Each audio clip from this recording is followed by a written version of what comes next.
திருவண்ணாமலையிலே வாழ்ந்த சித்தர்களை பற்றி நாம் பலமுறை பேசியிருக்கிறோம். ஒரு பெரியவர் எங்கிட்ட வந்து கேட்டார், சார், ஏகப்பட்ட சித்தர்களை சொல்றீங்க, நாங்க எந்த சித்தரை கும்பிடுறது? இந்த நாட்டிலே ஒவ்வொரு ஊர்லயும் ஒரு சித்தர் இருக்கிறார், நாங்க யாரை கும்பிடுறது? 18 சித்தர்கள் பழனியில் இருக்கிறார்கள், நாங்க யாரை கும்பிடுறது? எனக்கு ஒரு எண்ணம் வந்தது. இந்த 27 நட்சத்திரங்கள் நமக்கு, உலகத்துல யாரா இருந்தாலும் 27 நட்சத்திரத்துக்கு உள்ளதான் பிறந்திருக்கணும். அருணகிரிநாத சுவாமிகள் கந்தர் அலங்காரம்னு ஒண்ணு பாடினார். முருகப்பெருமானுக்கு தமிழால அலங்காரம் பண்ணனவர் அருணகிரிநாத சுவாமிகள். அந்த கந்தர் அலங்காரம் திருவாசகத்துக்கு சமமாக போற்றப்படுகிறது. முருகப்பெருமானுடைய சிறப்பை விளக்கக்கூடியது அந்த கந்தர் அலங்காரம். அதுல அருணகிரிநாத சுவாமிகள் ஒரு பாட்டு பாடுகிறார்.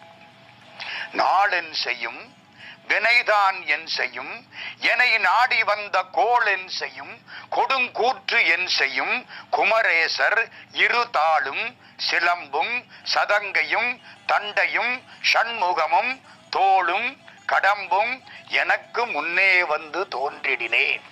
அருமையான பாட்டு. கீவா ஜெகநாதன் அவர்கள் கலைமகள் ஆசிரியர், கலைமகளுக்கே ஆசிரியர். அவர் இதுக்கு ஒரு அருமையான விளக்கம் கொடுத்தார். இந்த பாட்டுக்கு நாள் என் செய்யும், நமக்கு எத்தனை நல்ல நாள் கெட்ட நாள் பார்க்கிறோம்.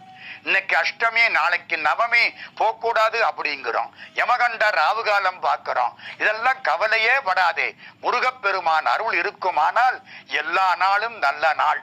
ஆசரு நல்ல நல்ல அவை நல்ல நல்ல அடியாரவர்க்கு மிகவே அப்படின்னு சம்பந்த சுவாமி பாடின மாதிரி இவர் பாடுகிறார். நாள் என் செய்யும், நாள் என்ன செய்யும்? வினைதான் என் செய்யும், நல்வினை தீவினை ஒண்ணு என்னை செய்யாது. என்னை நாடி வந்த கோள் என் செய்யும். இன்னைக்கு சனி பெயர்ச்சி, நாளைக்கு குரு பெயர்ச்சி, பயப்படுறோம் இல்லையா? ஆலயத்துல போய் அவ்வளவு வழிபாடு பண்றோமே, ஒன்னும் பண்ணாது, கவலைப்படாது. கோள் உனக்கு நல்லதை செய்யும். நாள் என் செய்யும், வினைதான் என் செய்யும், என்னை நாடி வந்த கோள் என் செய்யும், கொடுங்கூற்று என் செய்யும். எதுக்கும் பயப்படாதவன் யமனுக்கு பயப்படுமா? மாற்றவே முடியாது. எல்லாம் தாமதமா வரும், ரயில் தாமதமா வரும், பஸ் தாமதமா வரும், பிளேன் தாமதமா வரும். இந்த எரும மாடு நேரத்துக்கு வந்து நிற்கும். அதனால அவனுக்கு காலன்னு பேரு. நாள் என் செய்யும், வினைதான் என் செய்யும், என்னை நாடி வந்த கோள் என் செய்யும், கொடுங்கூற்று என் செய்யும், குமரேசர் இரு தாளும் சிலம்பும் சதங்கையும் தண்டையும் ஷண்முகமும் தோளும் கடம்பும் இவ்வளவு எனக்கு முன்னே தோன்றினால் நாள் வினை கோள் கூற்று எனக்கு ஒன்னும் செய்யாது. எது எது தோணணும்? குமரேசர் இரு தாளும், இரு தாள்னா 2 திருவடி, சரி. சிலம்பும் 2 சிலம்பு, சதங்கையும் 2 சதங்கை, தண்டையும் 2 தண்டை. 4 2 8 ஆச்சா? குமரேசர் இரு தாளும் சிலம்பும் சதங்கையும் தண்டையும் 8 ஆச்சா? ஷண்முகமும், ஷண்முகம்னா 6 முகம், 8 6 14. தோளும், அவருக்கு எத்தனை தோள்? முருகனுக்கு 12 தோள், 14 12 26. கடம்பும், கடப்ப மாலை 27. இந்த 27 எனக்கு முன்னே வந்து தோன்றினால் 27 நட்சத்திரத்துல எதுல பிறந்தாலும் முருகப்பெருமான் அருள் கிடைக்கும். நாள் கோள் ஒன்னும் பண்ணாது. நாள் என் செய்யும், வினைதான் என் செய்யும், என்னை நாடி வந்த கோள் என் செய்யும், கொடுங்கூற்று என் செய்யும், குமரேசர் இரு தாளும் சிலம்பும் சதங்கையும் தண்டையும் ஷண்முகமும் தோளும் கடம்பும் இந்த 27 எனக்கு முன்னே வந்து தோன்றிடினேன். இவை 27 நட்சத்திரத்தில் பிறந்தவர்களுக்கு அருள் செய்வதற்காக குறிப்பிடப்பட்டன. கீவாச்சா இதை எழுதுறார். கந்தர் அலங்காரத்துக்கு அருமையாக உரை செய்தவர்கள் வாரியார் சுவாமியும் கீவாச்சாவும். அது மாதிரி ஒரு பெரியவர் அண்மையிலே ஒரு புத்தகத்தை கொடுத்தார். அது புத்தகம் இல்ல, ஒரு அழைப்பு. அந்த அழைப்புல 27 நட்சத்திரத்துக்கும் 27 சித்தர்களை வழிபட வேண்டும் அப்படின்னு ஒரு பட்டியல் இருந்தது. மாரநாடுன்னு ஒரு பகுதி. அது எங்க இருக்கு தெரியுமோ? திருப்பாச்சேத்திக்கு பக்கத்துல மாரநாடு. இந்த மாரநாட்டுல ஒரு பெரிய மண் மேடு, கிட்டத்தட்ட 1910-15 ஒட்டிய ஒரு காலகட்டம், ஒரு பெரிய மண்மேடு. அங்கே ஒரு சித்தர் போய் நிற்கிறார். இந்த மண்மேட்டை அப்படியே பார்க்கிறார். முரட்டு மேடு. ஊர்க்காரங்களை எல்லாம் கூப்பிட்டார். கடப்பாறையை வச்சு இவர் தோண்ட ஆரம்பிச்சார். எல்லாம் மண்வெட்டி கடப்பாறை கொண்டு வந்தார்கள். அப்படியே தோண்டினார்கள். தோண்டினா மண்ணை ஊற எடுத்தா உள்ளுக்க ஒரு கோயில் இருக்கு. இந்த கோயில் என்றைக்கு மண் மூடப்பட்டது தெரியாது. அந்த சித்தர் கண்டுபிடிச்சு விட்டார். அந்த கோயிலை ஒழுங்கு பண்ணி இன்னைக்கு மாரநாட்டிலே அந்த கோயில் அருமையான கோயிலாக இருக்கிறது. அந்த கோயிலிலே இந்த கண்டுபிடிச்சார் பாருங்க சித்தர். இவருக்கு பேரு கட்டிகுளம் மாயாண்டி சுவாமிகள்னு பேர். கட்டிகுளம் என்பது திருப்பாச்சேத்தி மானாமதுரை அந்த பக்கத்துல உள்ள ஒரு சின்ன ஊர். அந்த கட்டிகுளத்திலே ராமலிங்க சுவாமின்னு ஒரு சித்தர், அவருடைய சிஷ்ய பிள்ளை செல்லப்ப சுவாமின்னு ஒரு சித்தர், அவருடைய சிஷ்ய பிள்ளை இந்த கட்டிகுளம் மாயாண்டி சுவாமிகள். இவரை பத்தி நம்ம பின்னால நிறைய பேச இருக்கிறோம். இப்போதைக்கு செய்திக்காக சொல்லுகிறேன். இந்த கட்டிகுளம் மாயாண்டி சுவாமிகள் அவருடைய ஒரு திருவுருவச் சிலையை அவர் கண்டுபிடித்த மாரநாட்டில் அண்மையில் வைத்தார்கள். அதுக்கு ஒரு அழைப்பு. அந்த அழைப்புல 27 நட்சத்திரத்துக்கும் 27 சித்தர்களை கும்பிட வேண்டும் அப்படின்னு போட்டிருக்கு. ஏதோ ஒரு புத்தகத்தில இருந்து எடுத்திருக்கிறார்கள். அதை உலக நன்மைக்காக நாம் இப்பொழுது சொல்ல போகிறோம். ஏன் தெரியுமில்ல, நம்மளால எல்லா சித்தரையும் கும்பிட முடியாது. ஒரு நட்சத்திரத்துக்கு ஒருத்தர்னு சொல்லிவிட்டா அவரையாவது நினைக்கலாம்ல. ஏன்னா நம்ம எல்லாரையும் கும்பிடுறதுங்கிறது நமக்கு ஒரு அளவுக்குத்தான் முடியும், முழுக்க முடியாது. இன்ன சித்தர்னா அவரை இறுக பற்றி கொள்ளலாம். இப்பொழுது 27 நட்சத்திரங்களுக்கு உரிய சித்தர்களை நாம் பார்க்க இருக்கிறோம். நமக்கெல்லாம் தெரியும் நட்சத்திரம். முதல் நட்சத்திரம் அசுவினி. சார், நான் அசுவினி நட்சத்திரம், எனக்கு எந்த சித்தர்? கட்டிகுளம் சூட்டுக்கோள் மாயாண்டி சுவாமிகள். நான் இப்ப சொன்னனே, கட்டிகுளம் சூட்டுக்கோள் மாயாண்டி சுவாமிகள். அவர் சமாதி எங்க இருக்கு? கட்டிகுளத்திலேயா இருக்கு? இல்லை, பிறந்த ஊர் கட்டிகுளம்.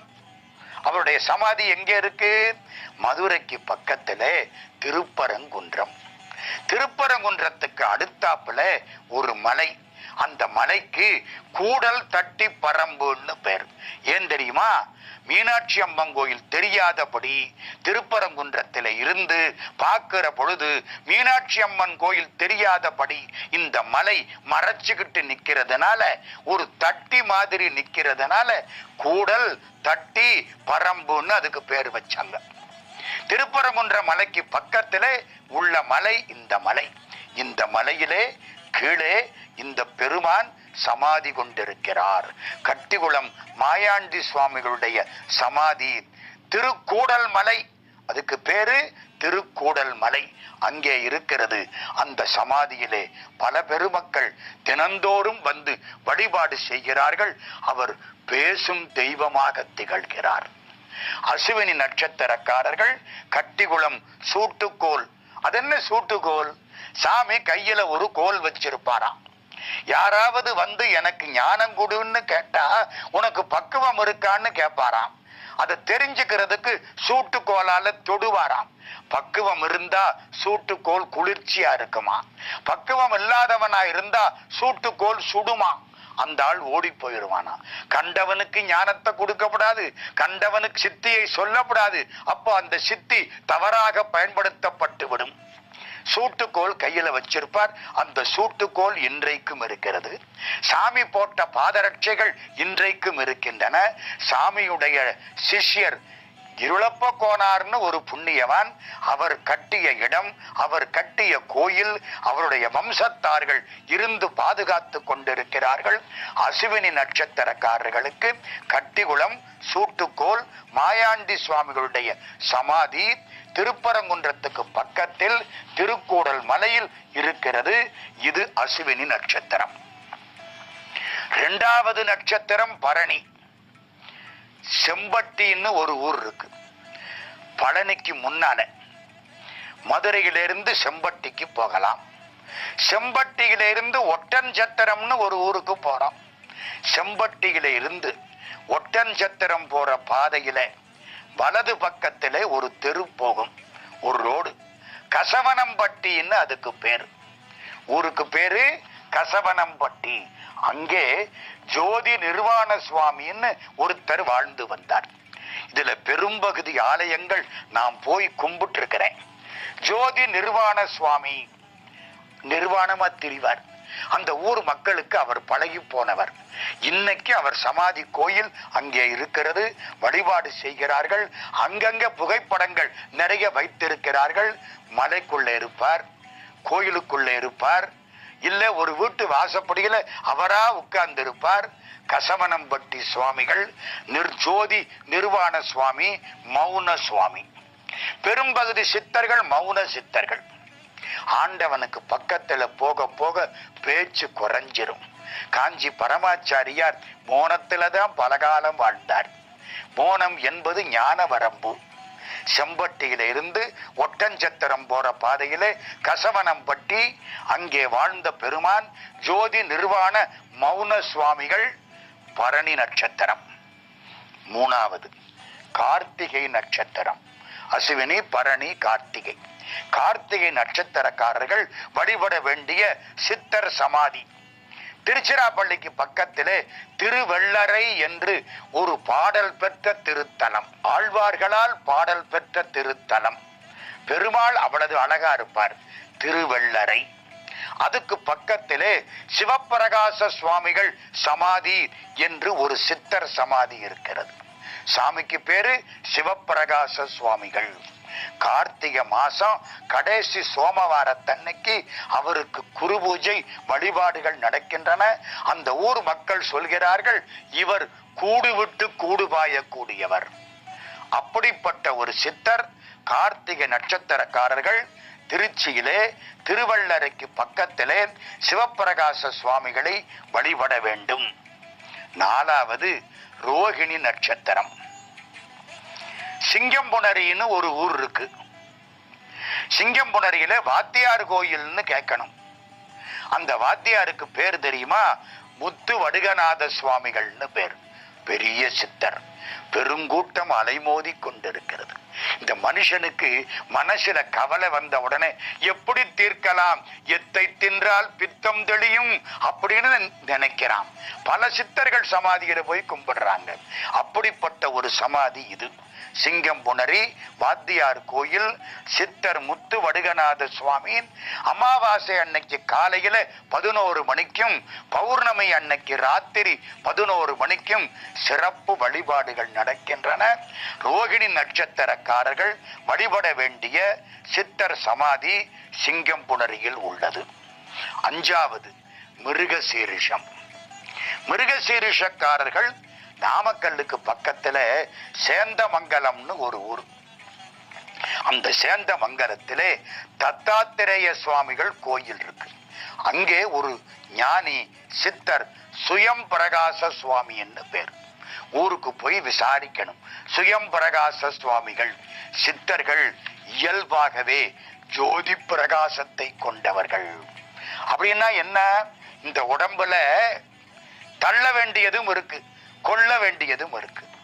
சித்தர்கள் காய சித்தியினாலே இந்த உடம்பை ஆற்றல் வாய்ந்ததாக மாற்றி ஒளிமயமாக ஆக்குவார்கள். அதனாலதான் ராமலிங்க சுவாமி கடைசியிலே அருட்பெருஞ்சோதின்னு தொடங்க ஆரம்பிச்சார். ஒளிமயமானவர்கள் சித்தர்கள். அவர் அப்படி ஒளிமயமாக வாழ்ந்தவர். மிருகசீரிஷ நட்சத்திரம் சுயம்பிரகாச சுவாமிகள். நாமக்கல் சேந்தமங்கலம். ஆறாவது நட்சத்திரம் திரு ஆதிரை. சிவபெருமானுக்குரிய நட்சத்திரம். சிவப்பாய் இருக்கக்கூடிய நட்சத்திரம். செட்டி நாட்டுல காரைக்குடிக்கு பக்கத்துல கோட்டையூர்னு ஒரு ஊர் இருக்கு. அந்த கோட்டையூரில் தான் வள்ளல் அழகப்பர் பிறந்தார். நிறைய சொத்துக்களை கல்விக்காக எழுதி வைத்து விட்டு இறக்கும் பொழுது தன் பெயரில் எந்த சொத்தும் இல்லாமல் இறந்து போன ஒரே வள்ளல் அழகப்ப செட்டியார். 1947 இருந்து 57க்குள்ள 10 ஆண்டுகளில் 10 கோடி ரூபாய்க்கு நிறைய கல்வி நிறுவனங்களை உருவாக்கியவர். அவர் பிறந்த ஊர் கோட்டையூர். கோட்டையூரிலே எச்சில் பொறுக்கி சுவாமின்னு சொல்லுவாங்க. நமக்குத்தான் எச்சில் பயமா இருக்கும், கிட்ட போக மாட்டோம். சன்னியாசிகளுக்கு அது ஒண்ணுதான். நான் ஒண்ணு சொல்லட்டுமா? இந்த பவளக்கார தெருன்னு சென்னையில ஒரு தெரு. அந்த பவளக்கார தெருவில் ஒரு சத்திரம். நான் ஒரு 40 வருஷத்துக்கு முன்னால, ஏன் அதை விட கூட அதிகம்தான், 1962 63 அப்போ ஏறத்தாழ 50 வருஷத்துக்கு மேல ஆச்சு. அங்கே ஒரு சாமி இருந்தார், ஒரு சித்தர். மேல மாடியில் இருப்பார். நான் அவரை போய் பார்ப்பேன். என்ன செய்வார் தெரியுமா? ஒரு அன்னக்காவடி தூக்குவார். அன்னக்காவடியில ஒரு பக்கம் சோறு வச்சிருப்பார். ஊர்ல போய் சோறு வாங்கிட்டு வந்து எல்லாருக்கும் போட்டு அவரும் சாப்பிடுவார். சோறு, குழம்பு, சாம்பாரு, பாயாசம், மோரு எல்லாம் அதுலதான். நான் கேட்டேன், சாமி, அன்னக்காவடியில முன்னால ஒண்ணு இருக்கு, பின்னால ஒரு சட்டி இருக்கு, அந்த பின்னால உள்ள சட்டியில என்ன இருக்கு சாமி? நான் அப்போ எம்காம் படிச்சுக்கிட்டு இருக்கேன் பச்சையப்பன் கல்லூரியில. 1962 64 அதை ஒட்டிய ஒரு காலகட்டம். சாமி சிரிக்கிறார், பெரிய சித்தர். அதுல என்ன இருக்கு திறந்து காட்டவா? எனக்கு ஒண்ணும் சொல்ல தோணல. திறந்து காட்டுறார். மலம் இருக்கு. காலையில் கழித்த மலம். என்ன சுவாமி, சோறும் மலமும் ஒன்றுதான் என்று எவன் நினைக்கிறானோ அவன்தான் சித்தன். சோறு வேற மலம் வேறன்னு நினைக்கப்படாது. நம்ம சாமி எச்சில் பொறுக்கி சாமி.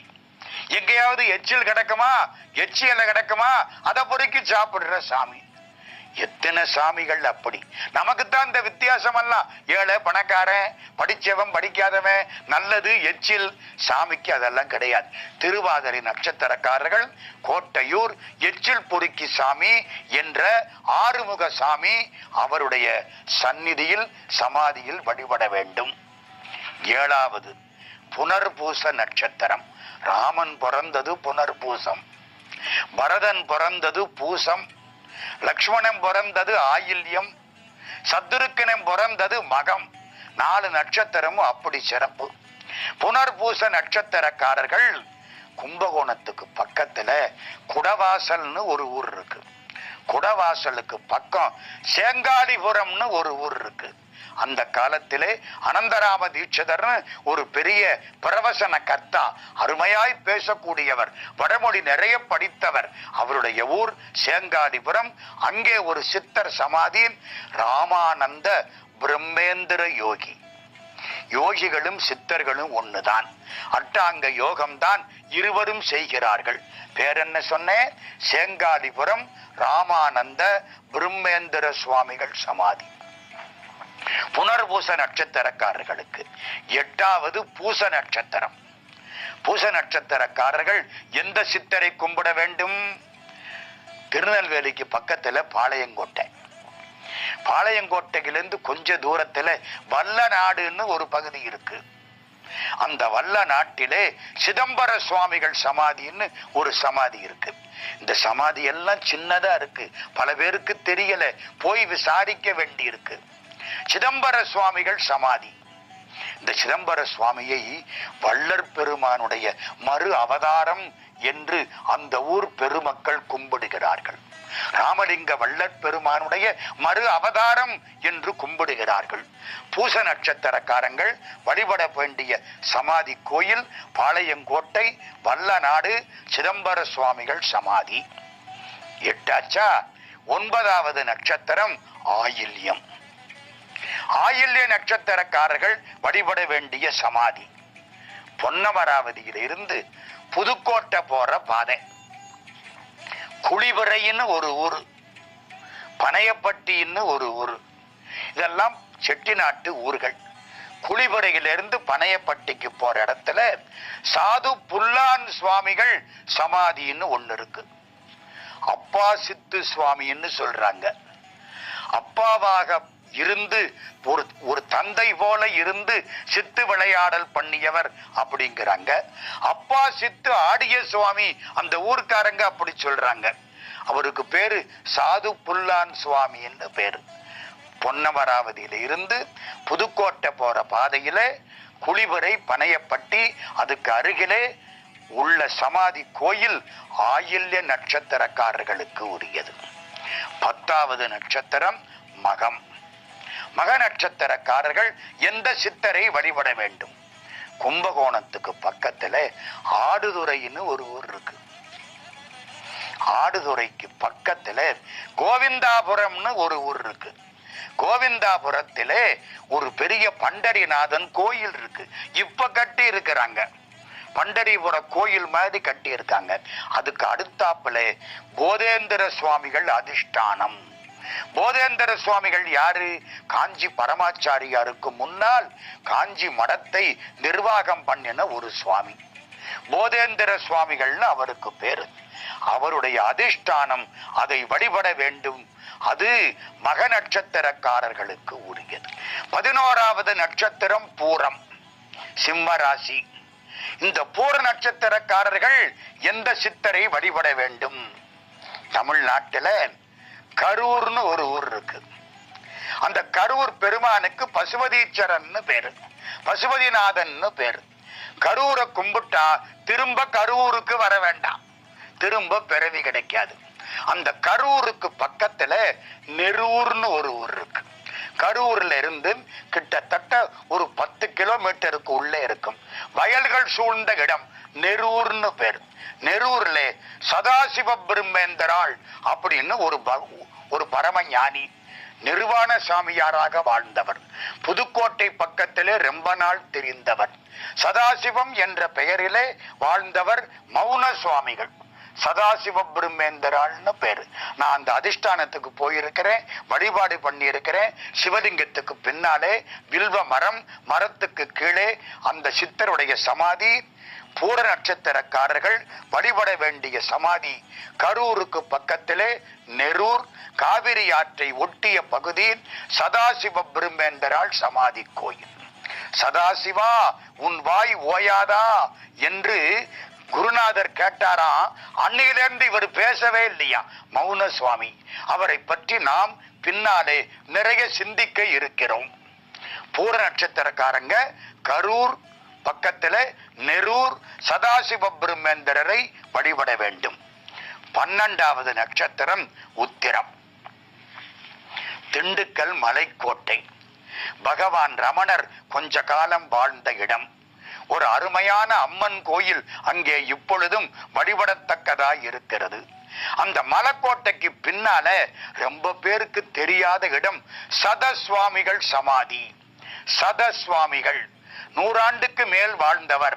சதசுவாமிகள் சமாதின்னு இருக்கு. உத்திர நட்சத்திரக்காரர்கள் அந்த சதசுவாமிகள் சமாதியை, சித்தர் கோயிலை வழிபட அவர்கள் வாழ்க்கை சிறக்கும். 13வது நட்சத்திரம் அஸ்தம். அஸ்த நட்சத்திரக்காரர்கள் திருவண்ணாமலையிலே கிரிவலம் வரும் பொழுது அக்னி லிங்கத்துக்கு பக்கத்திலே உள்ள சேஷாத்திரி சுவாமிகள் சமாதியை வழிபட வேண்டும். நாம் சேஷாத்திரி சுவாமிகளை பற்றி நிறைய பேசி இருக்கிறோம். பரமஞானியாய் வாழ்ந்த சேஷாத்திரி சுவாமிகளுடைய சமாதிக்கு சென்று அஸ்த நட்சத்திரக்காரர்கள் வழிபட வேண்டும்.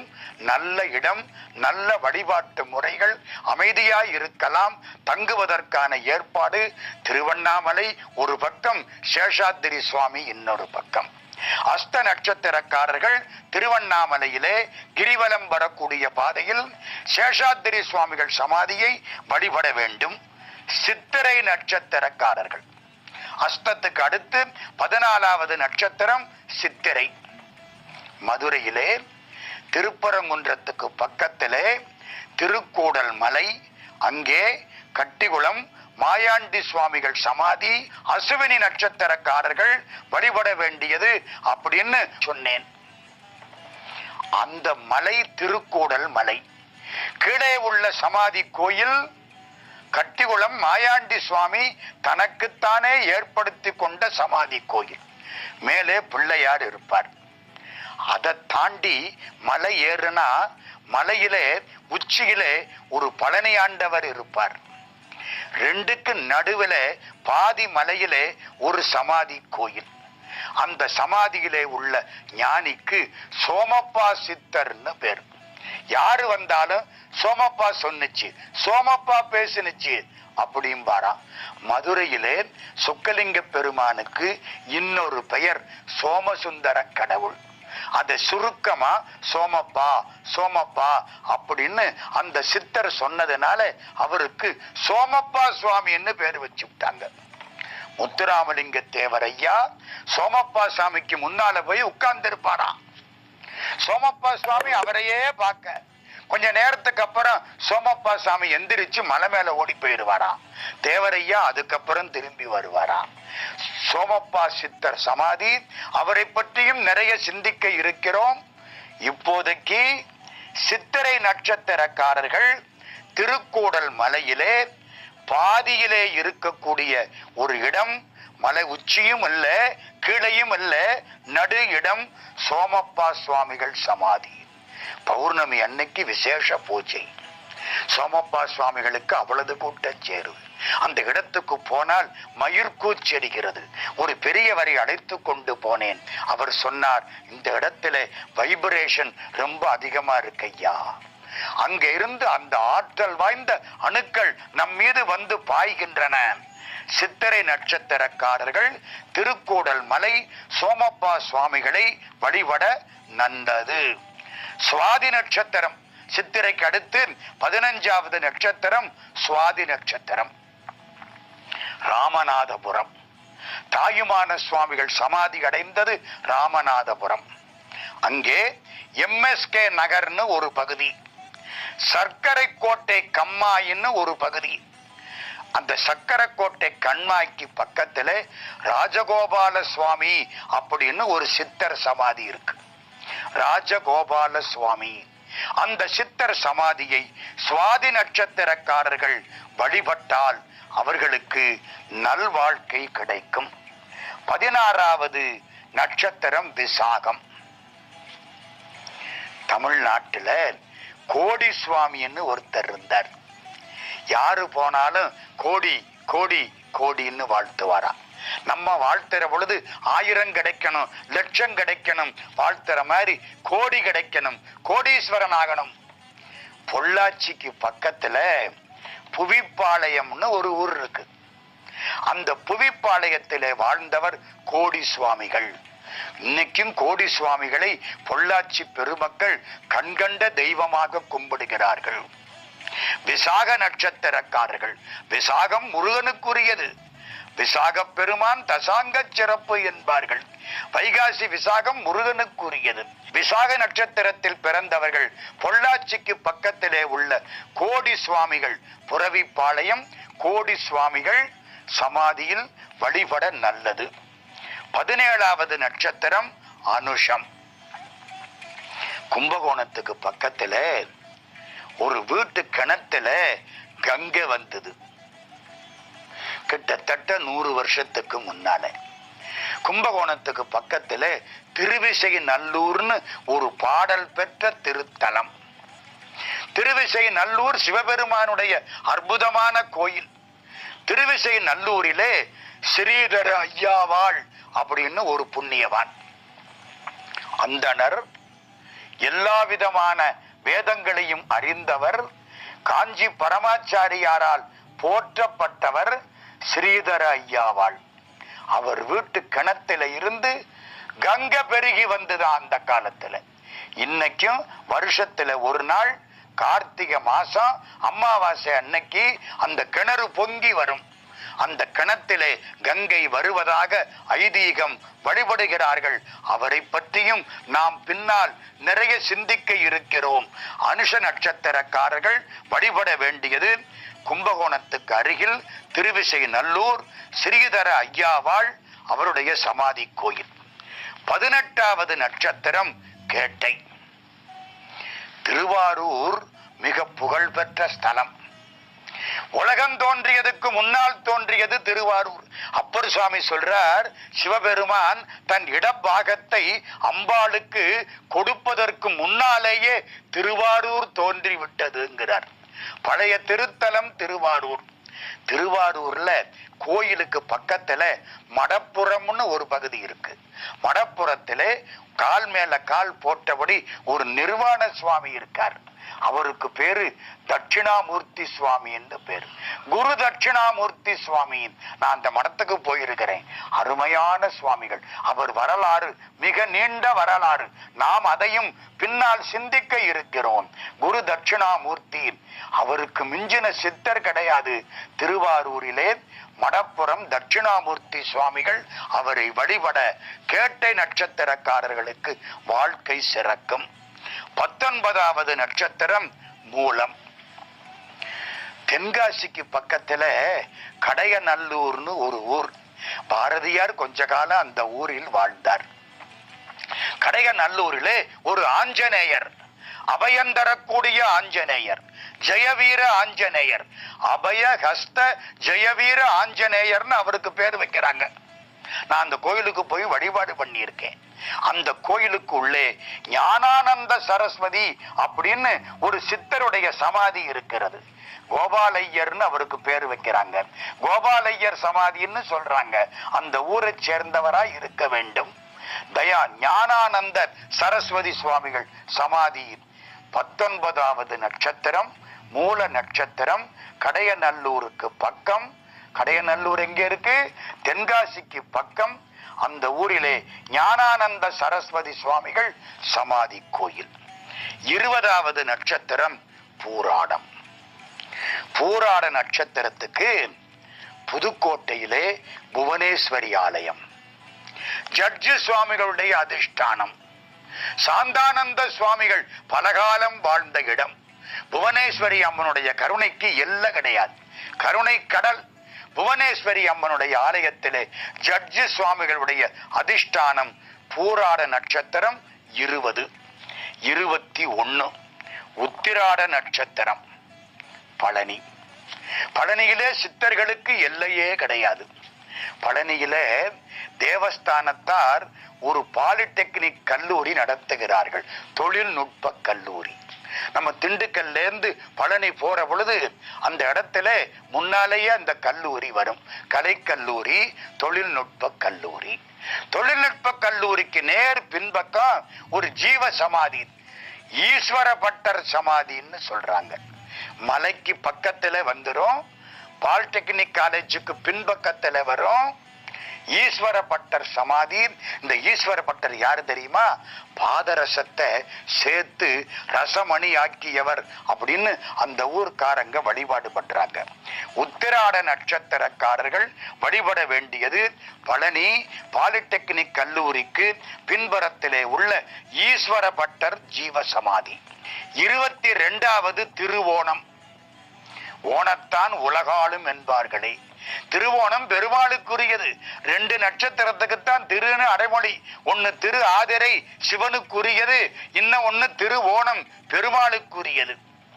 திருவோண நட்சத்திரக்காரர்கள் வழிபட வேண்டிய சித்தர் சமாதி சங்கரங்கோயில்னு ஒரு ஊர். சங்கரங்கோயிலுக்கு பக்கத்திலே கரிவலம் வந்த நல்லூர்னு பேரு. கரிவலம் வந்த நல்லூர். தமிழ் பெருமக்கள் அதை கருவை என்று சொல்லுவார்கள். அங்கே அதிவீரராம பாண்டியர் ஒரு 10 அந்தாதி பாடினார்.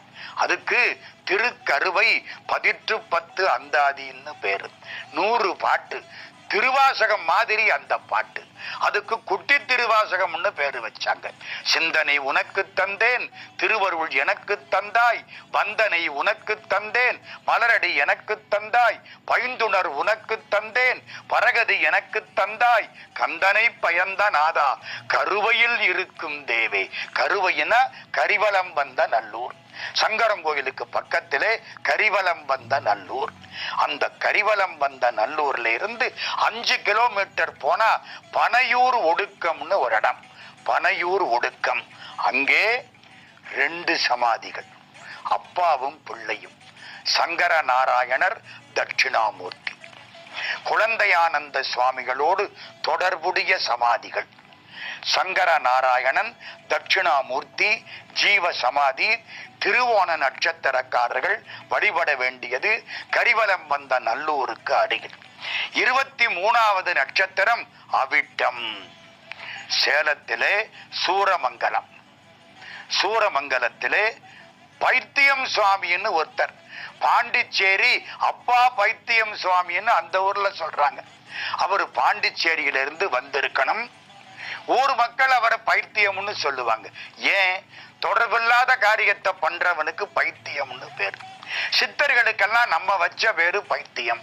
ஆனானப்பட்ட ராமகிருஷ்ணரையே விவேகானந்தருடைய பாட்டி சொன்னாலாம் அது கிறுக்குன்னு. அந்த கிறுக்கிட்ட போய் நீ என்ன படிக்க போறேன்? பைத்தியக்கார சுவாமி. இவருக்கு பேரு அப்பா பைத்தியம் சுவாமிகள். 23வது நட்சத்திரம் அவிட்டம். சேலம் சூரமங்கலம், பாண்டிச்சேரி அப்பா பைத்தியம் சுவாமிகள் சமாதியை வழிபட நல்லது. 24வது நட்சத்திரம் சதயம். திரும்ப திருவண்ணாமலைக்கு வாரம். அண்மையில் திருவண்ணாமலையில் வாழ்ந்தவர். ரொம்ப பக்கத்துல ஒரு 10 ஆண்டுகளுக்கு முன்னால் வரை வாழ்ந்தவர். இப்ப அவர் இருந்தா 100 வருஷம் ஆகியிருக்கும். பேர் தெரியுமா? யோகிராம் சுரத்குமார் விசிறிசாமின்னு பேர். நான் அவரை பார்த்திருக்கேன். அவர் அருள் பெற்றிருக்கிறேன். நான் பண்ணின புண்ணியம். கையில விசிறியோட போவார், ஹூக்கா வச்சிருப்பார். அவ்வளவுதான். வடநாட்டுல காசியிலிருந்து வந்தவர். அவரை பற்றி நாம் நிறைய பேசுவதற்கு இருக்கிறோம். சதய நட்சத்திரக்காரர்கள் வழிபட வேண்டிய சமாதி கோயில் திருவண்ணாமலையில் ரமண பகவானுடைய அந்த ஆசிரமத்துக்கு எதிர்த்தாற்போல் இருக்கக்கூடிய விசிறி சுவாமி என்று சொல்லப்பட்ட யோகிராம் சுரத்குமார் சமாதி. அந்த கோயிலுக்குள்ள போனாலே யோகிராம் சுரத்குமார், யோகிராம் சுரத்குமார், யோகிராம் சுரத்குமார், ஜெயகுரு ராயா என்று பேசிக்கொண்டிருப்பார்கள், பாடிக்கொண்டிருப்பார்கள். அதை சுத்தி அந்த சமாதியை சுத்தினாலே கிரிவலம் வந்தாப்புல அர்த்தமா. கிரிவல பாதை அதுக்குள்ள ஒண்ணு இருக்கு. சதய நட்சத்திரக்காரர்கள் வழிபட வேண்டியது விசிறி சுவாமியினுடைய சமாதி கோயில். 25 பூரட்டாதி நட்சத்திரம். பூரட்டாதி நட்சத்திரக்காரர்கள் வழிபட வேண்டிய சமாதி எங்க இருக்கு? மதுரை. திரும்பவும் மதுரை. திருப்பரங்குன்றத்துல தியாகராஜர் பொறியியல் கல்லூரிக்கு போற பாதையில அந்த கல்லூரி சாலையில சிவப்பிரகாச சுவாமிகள் அதிஷ்டானம் இருக்கிறது. கட்டிகுளம் மாயாண்டி சுவாமிகள் கோயிலை தாண்டி வரணும். சிவப்பிரகாச சுவாமிகள் அதிஷ்டானம். பூரட்டாதி நட்சத்திரக்காரர்கள் வழிபட வேண்டியது திருப்பரங்குன்றம் தியாகராசர் பொறியியல் கல்லூரி சாலையில் உள்ள சிவப்பிரகாச சுவாமிகள் அதிஷ்டானம். 26வது நட்சத்திரம் உத்திரட்டாதி. உத்திரட்டாதி நட்சத்திரக்காரர்கள் அருப்புக்கோட்டைக்கு பக்கத்துல புலியூரான் சித்தர் கோயில்னு ஒண்ணு இருக்கு. புலியூரான் சித்தர் கோயில். அந்த புலியூரான் சித்தர் கோயில்ல சென்று வழிபாடு செய்தால் உத்திரட்டாதி நட்சத்திரக்காரர்களுக்கு அது மிக உகந்தது. 27 ரேவதி நட்சத்திரம். கடைசி ரேவதி நட்சத்திரம் மீன ராசி. இவங்க யார கும்பிடணும்? உலகத்திலே உள்ள பல பெருமக்கள் எந்த சமாதிக்கு வந்து நிம்மதி கிடைக்க வேண்டும் என்று கும்பிடுகின்றார்களோ, எந்த சமாதியை சுற்றிலும் ஆங்கிலேயர்களும் பிரெஞ்சுக்காரர்களும் ஜெர்மானியர்களும் வந்து உட்கார்ந்து கொண்டிருக்கிறார்களோ, எந்த சமாதியை சுற்றி சைக்கிளிலே ஊர்வலம் வருகிறார்களோ அந்நியர்கள், வெளிநாட்டுக்காரர்கள், அந்த ரமண பகவானுடைய சமாதி ரேவதி நட்சத்திரக்காரர்களுக்கு உரியது. ரமண பகவான் சமாதி எங்க இருக்கு? திருவண்ணாமலையில இருக்கு. திருவண்ணாமலைன்னு நினைச்சாலே ரமண பகவான் தான் நினைப்புக்கு வருவார். மகாத்மா காந்தியடிகள் ரமண பகவானை ஒரு பக்கத்திலே அவர் இருந்த இடம் புகைவண்டி, புகைவண்டியில இருந்தபடி சந்தித்திருக்கிறார். ரமணரை பற்றியும் நாம் நிறைய சிந்திக்க இருக்கிறோம். திருவண்ணாமலையை வலம் வந்தவர் அருணாசல சிவ, அருணாசல சிவ, அருணாசல சிவ, அருணாசலா அருணாசலம் என அகமே நினைப்பவர் அகத்தை வேறறுப்பாய் அருணாசலா என்று பாடியவர் பகவான் ரமணர். 27வது நட்சத்திரம் ரேவதி நட்சத்திரம். அதற்குரிய பெருமக்கள், அதில் பிறந்த பெருமக்கள் பகவான் ரமணரை வழிபட வேண்டும், திருவண்ணாமலையில் வழிபட வேண்டும், அவருடைய சமாதியிலே வழிபட வேண்டும். ரமண பகவான் திருச்சுழியிலே பிறந்தவர், பெரிய புராணத்தை முழுக்க படித்தவர், பெரிய புராணத்து அடியார்கள் வரலாறுகளை எல்லாம் அப்படியே கற்றுக்கொண்டவர், கண்ணப்பரிடத்திலே பெரிதும் ஈடுபாடு கொண்டவர். அந்த சந்நிதி திருவண்ணாமலையில் இருக்கிறது. வெளிநாட்டுக்காரர்கள் வந்து காத்து கிடக்கிறார்கள். என்னுடைய சொந்த அனுபவம் ஒன்றே ஒன்று, அதை மட்டும் சொல்லிவிட்டு நிறைவு செய்யலாம் என்று எண்ணுகிறேன் இந்த உரையை. திருவண்ணாமலையிலே ரமண பகவான் சந்நிதிக்கு உள்ளே செல்லக்கூடிய வாய்ப்பு எனக்கு அடிக்கடி கிடைக்கும். சென்ற ஆண்டு உள்ளே போகிறேன். அப்படி போற பொழுது செருப்பை கழட்டி போட்டுட்டு உள்ள போகிறேன். திடீர்னு மனசுல ஒரு சிந்தனை. என்ன சிந்தனை? ரமண பகவானுடைய சன்னிதானத்தில் நிறைய மயில்கள் இருக்குமே. ஆண்மயில் அழகாக தோகை விரித்து ஆடும். நான் பலமுறை பார்த்திருக்கேன். உள்ள போற பொழுது நினைப்பென்ன, இன்னைக்கு ஒரு ஆண்மயில் தோகை விரிச்சு ஆடுனா நல்லா இருக்குமே. இந்த மனசு நினைக்குது, அவ்வளவுதான். காலையில ஒரு 10-11 மணி உள்ள போறேன். நினைப்ப அதோட விட்டுட்டேன்.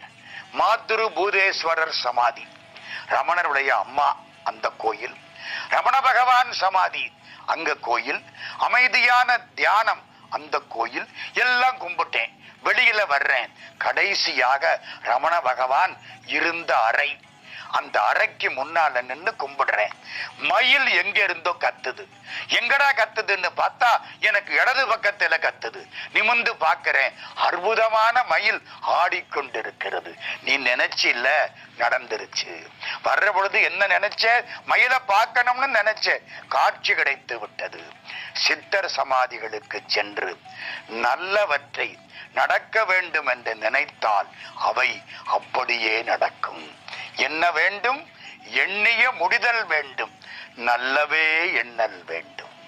நல்லதைத்தான் நினைக்கணும், நல்லதைத்தான் பேசணும், நல்லவர்களோடுதான் உறவு கொள்ள வேண்டும். 27 நட்சத்திரக்காரர்களுக்கு தனித்தனியாக ஏன் சொன்னேன் தெரியுமா? எல்லாம் முடியாட்டாலும் அந்த ஒரு கோயிலுக்காவது சென்று வழிபாடு செய்யுங்கள். முடிந்தால் எல்லா சித்தர்களையும் வழிபடுங்கள். முடியவில்லையா, உங்களுக்கு உரிய அந்த ஒரு சித்தருடைய சமாதியையாவது சென்று வழிபடுங்கள். மனத்துக்கு நிம்மதி கிடைக்கும். மனத்துக்கு நிம்மதி சித்தர்கள் சந்நிதி.